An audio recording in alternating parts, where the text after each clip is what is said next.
Kalau kita perhatikan tadi, drama tadi ya, teater tadi itu, pesannya kuat sekali.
Sebelum naskah drama lelang ini diproduksi, kita bersama rekan-rekan Asadid pernah berdiskusi.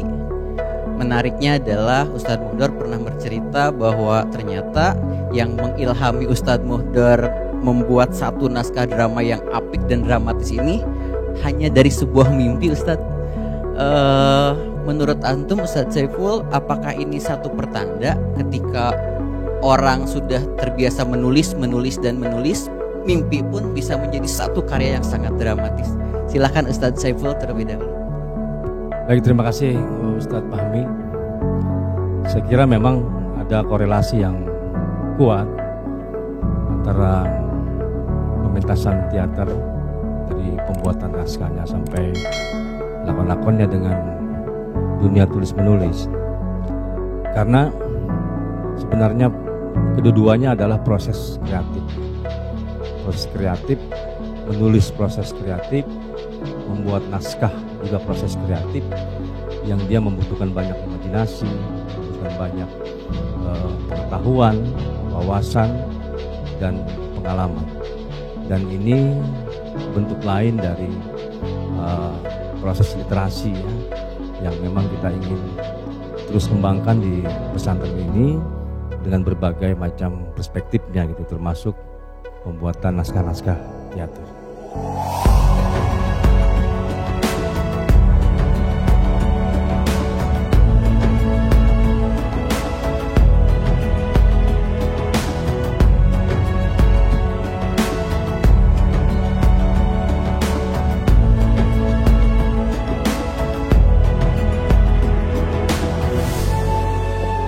Tapi sebelum saya memberikan jawaban, saya ingin memberikan apresiasi dulu kepada Ustadz Muhdar dan Ustadz-Ustadz yang terlibat dalam kegiatan teater ini.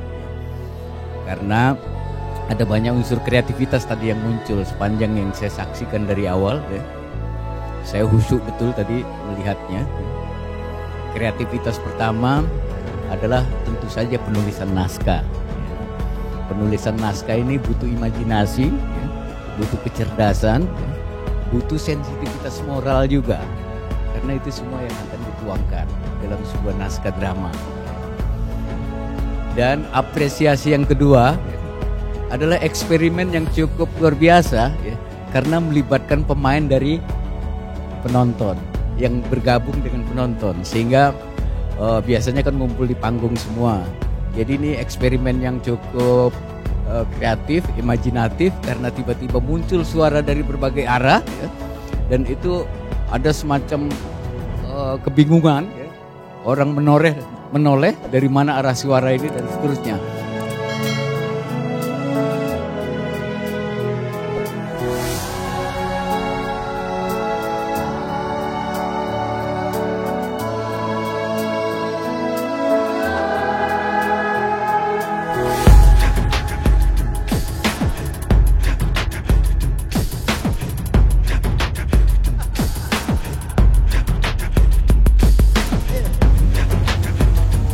Jam ini juga masih memiliki banyak keanehan dan keunikan lainnya yang tidak dapat saya sampaikan secara publik. Tapi akan saya sampaikan secara khusus untuk siapa yang akan membelinya. Baik.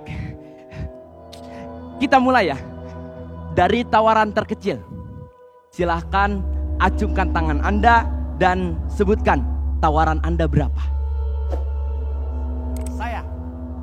Saya. Ya, silakan yang di belakang. 25.000. 25.000. Oke. Ya. Yang lain. Ya, silakan. 30.000. 30.000. Oke, yang lain. Ya, Anda silakan. 40.000. 40.000. Oke. Ya, Anda. 70.000. 70.000. Oke. 100.000. 100.000. Mantap. Ya. 150.000. 150.000. Ya. 250.000. 250.000. Yang lain. Ya. 350.000. 350.000. Ya, Anda. 500.000. 500.000. Anda. 600.000. 600.000. 750.000. Wah, 750.000. Ya, Anda. 800.000. 800.000. Ya, yang di belakang. 1 juta rupiah. 1 juta rupiah. Mantap. 1 juta rupiah. Baik. Pelelangan jam ini saya tutup di angka 1 juta rupiah. 1 juta rupiah.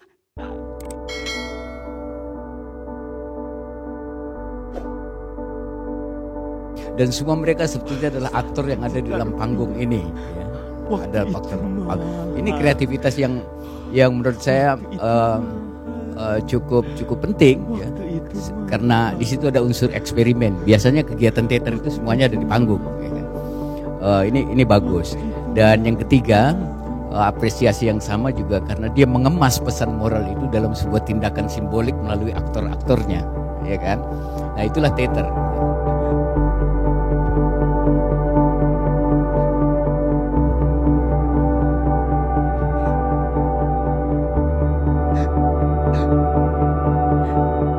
Kini sudah tidak ada lagi yang bisa saya lelang kecuali diri ini. Sudah tidak ada lagi barang berharga kecuali tubuh yang tidak tahu arah tujuan.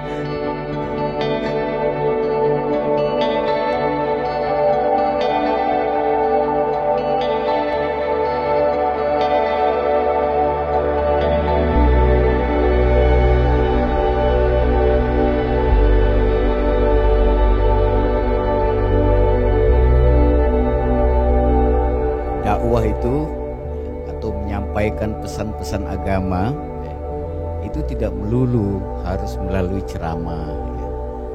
Mediumnya banyak sekarang ini. Karena itu yang diperlukan adalah imajinasi, daya hayal dan kreativitas. Dulu pun kan penyebaran agama dilakukan melalui wayang, ya kan, di tanah Jawa, melalui golek dan seterusnya. Itu semuanya adalah pesan-pesan agama yang disampaikan melalui drama wayang. Ya, drama wayang. Itu boleh. Pesantren yang isinya adalah para santri, kaum-kaum terdidik, ya, harus mulai dilatih imajinasinya untuk menyampaikan dakwah dengan cara-cara yang lebih kreatif. Misalnya, ya, kalau kita perhatikan tadi, drama tadi, ya, teater tadi itu, pesannya kuat sekali. Bagaimana orang ya, pikirannya, hatinya tidak dikuasai oleh nafsu yang bersifat materi. Karena itu akan menyiksa dirinya. Tadi ada simbol jam tua ya, yang dilelang. Lalu ada begitu banyak penawaran dari para aktor tadi. Lalu begitu sampai pada angka tertinggi 1 juta dibungkus. Karena itu dianggap angka tertinggi. Nah ini punya pesan simbolik yang sangat kuat. Pertama pesan simbolik yang bisa kita pahami dari peristiwa tadi ya, adalah ya, bahwa waktu sama sekali tidak bisa dinego dan tidak bisa dibeli, ya kan? Karena yang berhasil dia beli cuma jamnya, wujud fisiknya. Mengapa waktu tidak bisa dibeli? Karena sekali waktu berputar naik ke satu langkah dia tidak bisa kembali lagi. Ya kan? Nah pesan moral dari drama ini adalah bagaimana kita menghargai waktu untuk melakukan amal kebajikan. Itu pesan pentingnya. Karena begitu waktu itu lewat, kita nggak bisa tawar lagi untuk mundur. Kan dalam pepatah Arab ada al-waktu kasoif. Waktu itu seperti pedang. Kalau kita tidak bisa menggunakannya, tangan kita yang akan terpotong. Dia bisa memberikan manfaat buat kita kalau kita bisa menggunakannya, tapi pada yang sama bisa melahirkan musibah buat kita kalau kita tidak bisa memanfaatkannya. Dan ini pesan moral yang penting buat teman-teman semua, ya, buat anak-anakku, santri, mumpung kalian masih ada di sini, cukup waktu untuk belajar dan ada yang membimbing. Waktu itu mahal. Waktu itu mahal.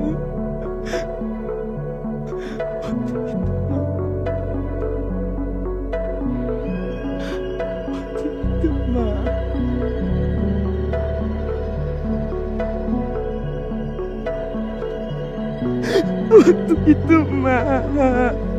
Pesan terakhir yang bisa kita tarik dari drama teater tadi itu pada bagian akhir ya. Tadi aktor utamanya itu ya, yang segala-galanya harus dihitung dengan materi Ustaz Saiful, sehingga bahkan dirinya sendiri dilelang, ya kan? Ditawarkan ke banyak orang. Ini pesannya adalah bahwa orang yang orientasinya melulu materi, pada yang sama dialah orang yang paling tidak punya harga. Penawaran pertama jadi babu di rumah dengan jaminan makan 3 kali sehari, rokok 1 bungkus untuk 3 hari, dan kopi yang belum pasti. Yang lain bagaimana? Ada tawaran lainnya? Silahkan. Ya, saudari silahkan sebutkan dengan apa atau berapa Anda menawar diri saya. Saya seorang ibu RT di wilayah ini. Saya memiliki agenda rutin mingguan, yaitu mengumpulkan ibu-ibu sekitar untuk arisan. Agenda utama kami ya ngegibah. Arisan hanyalah kedok belaka. Isinya ya menggunjing sana sini, ini itu. Apalagi kalau ada tetangga kami yang dia bisa beli ini, beli itu, punya ini, punya itu, pasti ia akan menjadi makanan empuk kami untuk kami kuliti dengan kesirikan-kesirikan. Maka dari itu, Anda saya tawarkan sebagai pembawa doa dalam arisan itu. Bagaimana? Waduh, saya bukan ahli ibadah yang baik. Justru itu, dari bahasa tubuhmu memang sudah terlihat bahwa Anda memang bukan seorang ahli ibadah yang baik. Wah, saya nggak hafal doa-doa. Ya elah, itu bisa diatur. Nanti Anda saya belikan buku kumpulan doa-doa. Biar aman majelis ngegibah kami ini, maka harus ada sedikit olesan religiusnya gitu. Dan nanti Anda saya perkenalkan kepada ibu-ibu lainnya bahwa Anda adalah guru ngaji dari kampung sebelah. Mantap. Menarik, sangat menarik. Sangat menarik. Tapi apa jaminan Anda untuk saya? Tentu nama baik. Anda akan dikenal sebagai seorang ustadz oleh kelompok arisan saya. Belum lagi kalau nanti Anda saya belikan baju koko, sorban, dan peci. Pasti nama Anda akan melayang ke santero perbincangan ibu-ibu. Dan Anda akan menjadi seorang ustadz yang tersohor. Menarik, sangat menarik.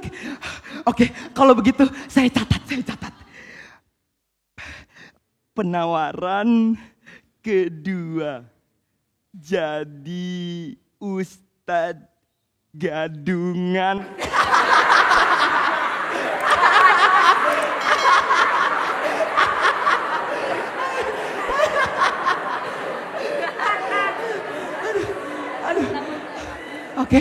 Oke. Yang lain bagaimana? Ada tawaran lainnya? Silahkan. Saya Iya, Anda silakan dengan apa atau berapa Anda menawar diri saya. Saya tawar Anda untuk menjadi ayah saya. Tunggu.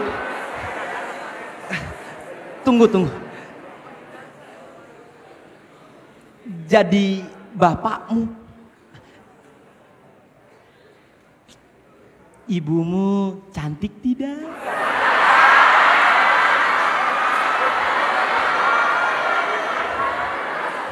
Aku ini anak seorang pejabat. Ibuku banyak ada di mana-mana.